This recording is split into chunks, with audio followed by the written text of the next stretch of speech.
ఇప్పుడు నిజంగా సర్పంచ్ గా ఇంత ఖర్చు పెడతారు కదా, అసలు సర్పంచ్ అభివృద్ధి కోసం వాళ్ళకి ఎంత వస్తాయి అమౌంట్, ఫండ్ ఎంత రావచ్చు మీకు తెలిసి? ఫండ్ అనేది ఇప్పుడు మనకు గ్రామ జనాభా మీద ఆధారపడి ఉన్నది.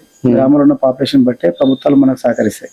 అవు కాబట్టి అది కాకుండా ఏంటంటే మనకు రాజకీయ అనుభవం ఉండి నాయకులతో అనుసంధానం ఎక్కువగా ఉంటే మనము ఎమ్మెల్యే కావచ్చు, మినిస్టర్ దగ్గర కావచ్చు, వాళ్ళ కోట నుండి ఎక్కువ నిధులు తెచ్చుకున్నట్టయితే గ్రామాలకు వచ్చే సెంట్రల్ ఫండ్ స్టేట్ ఫండ్ కాకుండా మనం ఎక్కువ పనులు చేయడానికి ఆస్కారం ఉంటుంది. మనకు నాయకుల సహకారం ఉంటే అదేవిధంగా మనకు మండల స్థాయి కావచ్చు, జిల్లా స్థాయి కావచ్చు, కలెక్టర్ ఫండ్ కావచ్చు, స్టేట్ ఫండ్ కావచ్చు, మండల డెవలప్మెంట్ ఫండ్ కావచ్చు, ఏదన్నా మనం ఉండేదాన్ని బట్టి ప్రభుత్వ సహకారం ఉంటే మనం చేయొచ్చు. గ్రామానికి వచ్చే నిధులు అంటే అవి జీతాలకు, మెయింటెనెన్స్, లైట్లకు, శానిటేషన్ కి సరిపోవు.